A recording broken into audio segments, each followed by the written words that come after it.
Olá pessoal, meu nome é Fernando Nunes, sou oncologista clínico, trabalho na clínica Clion, Grupo CAN, sou presidente da Sociedade Brasileira de Oncologia Clínica Regional Bahia, estou aqui em São Francisco, na ASCO Geniturinário, aqui ao meu lado está o Dr. Carlos Dzik, oncologista clínico do Hospital Sírio-Libanês em São Paulo, e hoje a gente vai discutir um estudo bastante interessante, apresentado agora na sessão de próstata, o estudo ARTES, estudo que randomizou 1.150 pacientes com câncer de próstata sensível à castração para enzalutamida versus placebo. Os dois braços utilizavam bloqueio hormonal.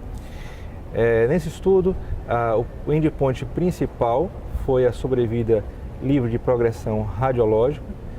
Como os endpoints secundários, você tinha tempo de resposta para o PSA, resposta de PSA, resposta radiológica, dentre outros. E o estudo mostrou um importante benefício no seu endpoint primário assim como nos seus endpoints secundários.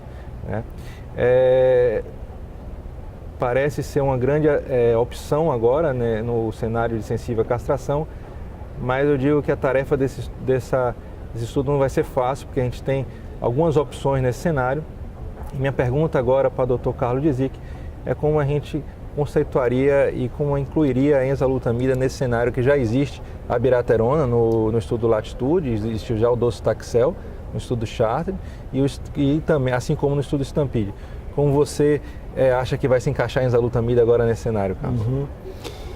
Bom, o que eu acho interessante nesse estudo, como você falou, Fernando, quer dizer, ele vem junto de um conceito que foi iniciado pelo protocolo Charted, e pelo Stampede, que adicionava quimioterapia junto com a castração no tratamento inicial do paciente com doença sensível e metastática. Então ele entra dentro desse conceito. Só que ele ressuscita um conceito antigo, que é o conceito do bloqueio total, tá certo? Não sei se você lembra, mas houveram estudos que compararam a castração isoladamente com a castração mais bicalutamida, com a castração mais flutamida, com a castração mais o Androcur, que eram drogas que tinham como ação a inibição periférica, era o que a gente chamava de BAC, o bloqueio androgênico completo. E esses estudos eles mostravam benefício em sobrevida, mas de uma magnitude muito pequena e com uma metodologia antiga e com uma forma de acompanhar os pacientes com definição de endpoints mais ou menos da década de 70, 80, um pouco diferente. Hoje em dia a gente tem as formas um pouco mais contemporâneas, hoje em dia a gente está preocupado no PFS2, tá certo? Sim. Que se aproxima mais do desfecho clínico de sobrevida global, por exemplo, que naquela época não tinha, mas se você, por exemplo, abrir a bula de um dos inibidores antigos, que era a nilutamida, nós estamos falando da enzalutamida, mas se você abrir o da nilutamida, está na bula, que tem um estudo randomizado que aumentava a sobrevida no bloqueio completo, ou seja, ele entra dentro de uma concepção nova de tratamento da doença sensível, mas ele resgata uma concepção antiga, um conceito antigo de bloqueio androgênico completo. Isso não era assim com a abiraterona. A abiraterona não faz o bloqueio androgênico completo. A abiraterona não age na periferia, muito menos a quimioterapia. Mas a enzalutamida, a principal ação dela é o bloqueio androgênico periférico. Então, nesse sentido, ele não adiciona no conceito, mas ele é uma droga superior, é um antiandrogênio periférico de segunda geração, muito superior à geração anterior, tem estudos que comprovaram. Então, eu vejo isso assim, com uma certa nostalgia até, desse conceito de bloqueio androgênico completo. Isso número 1. Número 2, você perguntou aonde que entra isso dentro do conceito, dentro do contexto atual? Eu acho que não entra ainda. Eu acho que esse estudo ele tem alguns pontos muito fortes. Eu não tive tempo de fazer a comparação, eu estava muito interessado em ouvir a apresentação, mas é interessante ver dos pacientes dos estampides, tanto de docetaxel quanto de abiraterona ou do Latitude, quantos atingiram PSA indeterminado. Eu não lembro desse dado. A utilização da INSA foi o que apresentou a maior. A maior, 60 muito e poucos maior, por cento, tá certo? Quase 70% dos pacientes têm o PSA indetectável.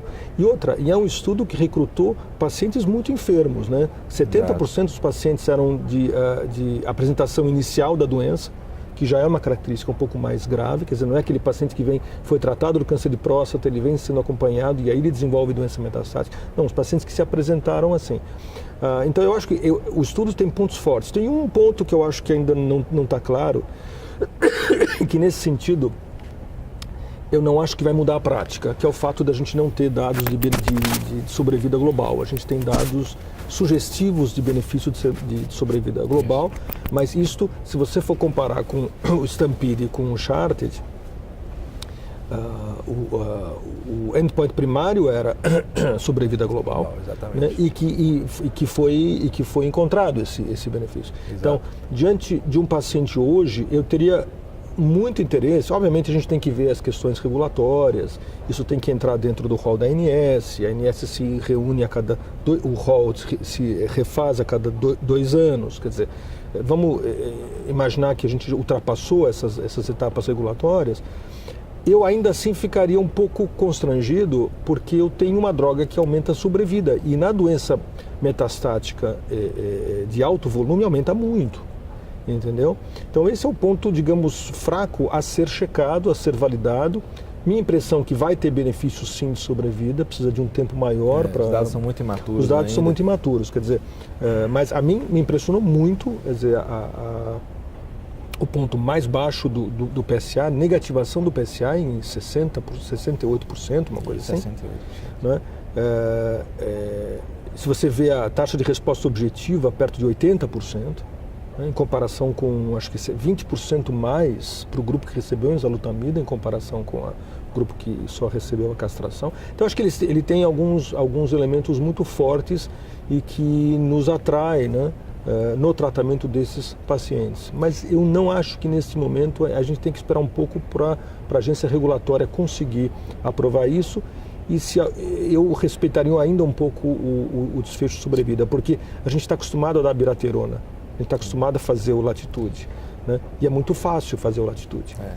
Sem contar que a Janssen soltou um press release do estudo Titan, né? No qual também é o mesmo cenário, sensível à castração, com importante benefício com a utilização da apalutamida. Da apalutamida, é verdade. Então, eu acho bem lembrado. Acho que a gente vai ter muita discussão aí nos próximos meses, né? É isso mesmo. E talvez essa droga realmente que é outra droga inibidora talvez os inibidores periféricos vão ser melhores do que a abiraterona, né? Que faz o aprofundamento na castração, né? Eu acho, a mim me impressionou muito esses números, sabe, assim, mas eu acho que foi inclusive lembrado pelo discutidor que ainda aguarda-se, quer dizer, a gente não sabe como é que o FDA ou a Agência Regulatória Europeia vai se comportar em relação a esse aspecto da sobrevida. A gente não sabe ainda, mas eu acho que rapidamente a gente vai ter esse dado e eu acho que talvez mude o mercado. Eu concordo com você, eu acho que não é um estudo que mude nossa prática ainda. Acho que a gente tem que aguardar ainda os dados de sobrevida mesmo. O dado de sobrevida do Latitude é muito forte. Apesar de ter sido apresentado agora aqui uma atualização mostrando que para baixo volume não teve um ganho de sobrevida, né? Mas ainda assim o dado em alto volume é extremamente favorável. É contundente. Né? Eu acho que não dá para a gente abrir mão desse dado ainda. Eu concordo. São 2 estudos de fase 3. São 2 estudos de fase 3 positivos, muito semelhantes e que consolidam o uso, né? Vamos ver. Aí vai ser interessante ver, né, a apalutamida versus a enzalutamida nesse cenário. Né? Aí vai começar aquela guerra comercial que a gente... Agora cada vez mais a gente se distancia da químio, né? Como é que você acha que o docetaxel se Cada comporta vez nisso mais. aí, nesse momento onde você tem cada vez mais novas formulações hormonais, digamos assim, nesse cenário? Eu acho que cada vez mais a gente fica... a gente esquece um pouco da quimioterapia. Você é a favor de priorizarmos as linhas hormonais antes de quimioterapia? Eu sou, porque é mais prático, mas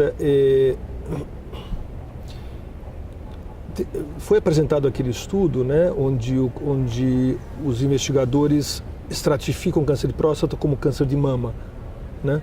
Então, dividem também o câncer de próstata no grupo luminal A, luminal B e basal, mostrando que o luminal B se destaca muito em relação à hormoniosensibilidade. É possível que num futuro próximo, análises deste tipo, né, de biomarcadores hormonais vão funcionar para direcionar a gente para um lado ou por outro, né? Perfeito. Então, eu pessoalmente não tenho uma experiência, a gente já tratou muita gente com quimioterapia nesse espaço de hormoniosensibilidade, mas eu não tenho assim uma incrível experiência para contar em relação à quimioterapia. Na maioria das vezes, eu vi os meus pacientes recorrendo com uma certa rapidez, entendeu? Mas eu acho que o melhor estudo de biomarcadores, que vão envolver outras coisas, fora essa análise desse estudo, eu achei bastante interessante. Vão dar para a gente elementos para a gente poder identificar os pacientes com uma chance menor de aprofundar o tratamento hormonal, trazendo o interesse maior para começar o quanto antes a quimioterapia. Um palpite, meu. Perfeito. Pessoal, é isso. Trouxe aqui um pouquinho do estudo ARCHES para vocês e contextualizando o que nós temos hoje de droga disponível e no que está por vir. É isso aí.